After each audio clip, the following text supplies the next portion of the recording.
So you can see this is the one I really love, which is the Claire one. It's actually backless, so it's a bit different. So I'm gonna start with one of the easiest ones, which is both this, but let's start as a dress again, and this. And here you can really see how it's tucked into a skirt as well. So there's different ways of styling these tops. So I'm just finding my top. So at its most easiest, it's like this, and then the straps of the top actually also act as the gathering tie. And then you got a little tube on your top, and that's your armhole, and then your top is just sort of straight with all the gathers. But then of course you tuck it into, most of the time you wear it either belted or tucked in, so you wear it like that most of the time. What is really nice about it is, so at its easiest, the one I have is literally just a square of fabric.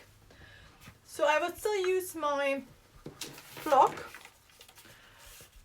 just to calculate basically how wide I want it to be. So I would sort of add some extra width. So it's probably like your hip width, for example, or your bust width plus probably a few centimeters of extra ease. But then you just create a square rectangle of that format.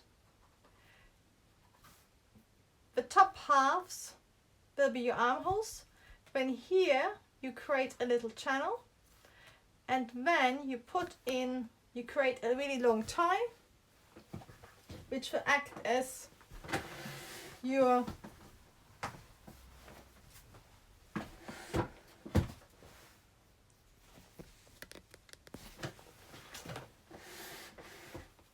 the tie will also act as your gathering. So you can see on this one there's a channel. I've left it loose, so I just stitch at the end, and then you can just gather it, and then it gives it a quite nice organic effect, because you could all stitch it in, so you could make this a separate panel, but by leaving it loose it's really nice organic. But you can see this is literally just two rectangles stitched together, and it worked really nice if you did it, for example, if you used a scarf to do that. So that's its most basic. So you do 2 times this, and that is your bust plus ease. So if you want it really subtle, I'm gonna just check how wide I made mine.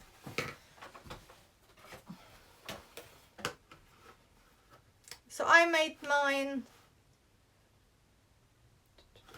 mine my bust measurement plus 10 centimeters ease overall. And at whatever length you want. And then of course your armhole, you can sort of work out from what distance it would be from where the top you want your top to sit to where you want your armhole to be. I'm glad you're liking with design. It is so easy that it's a bit embarrassing, I think, to actually call it drafting. But what I love about it, that you then can actually make it a bit more special. So the most easiest one is something like that, but also you can see, I think this one is similar. But what they quite often do is either stitch it to something fixed. So at the moment this one has a tunnel. And I've seen that I've seen that quite a lot this year as well. So just to have a tunnel, and then it's just tied in. It's really easy to make. You don't have to do any binding or any of that stuff. You literally just hand stitch either side to hold it in. Because if you don't stitch it in, then of course it will constantly move, and you don't want that. Where it gets really interesting is something like this, where it's the same method, but slightly more complicated. So here, they rather than having a tunnel with a tie, they used either binding or strip of fabric at the top, can you see? So that is actually solid. So rather than it being a tunnel, it's stitched in. So it's the opposite of the last one. And then the rest is exactly the same. And I think this might actually be a dress. So you can just, this would probably be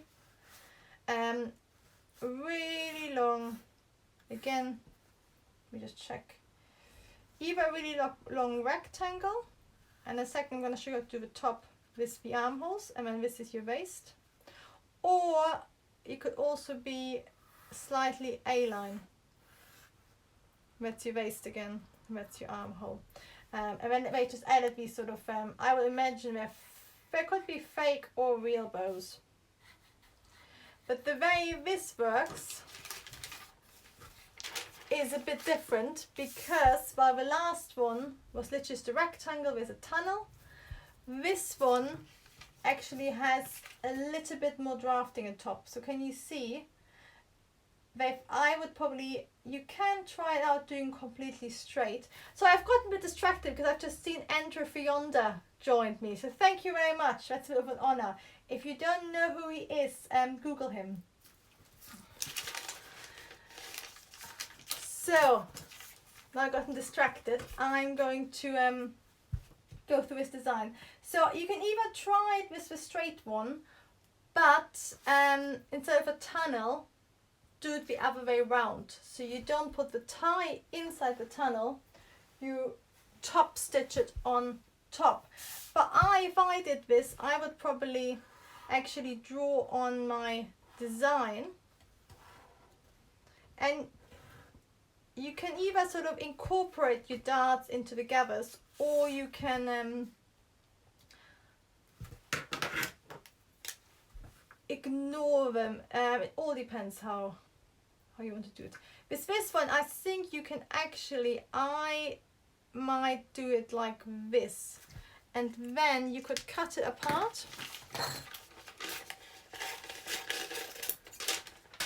And hello, Miss Jace says, hi Janet. Because then you can either cut it apart, or you can of course also close your dart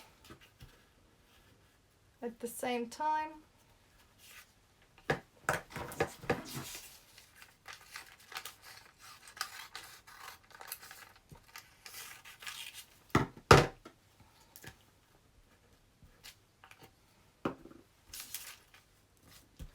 So if I move it out of the way a little bit, you can see you can cut it all apart.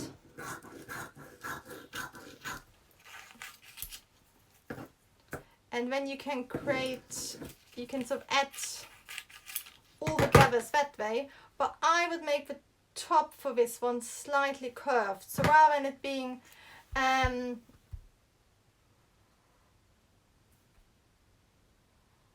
a straight, if you curve it slightly, I think it's even nicer.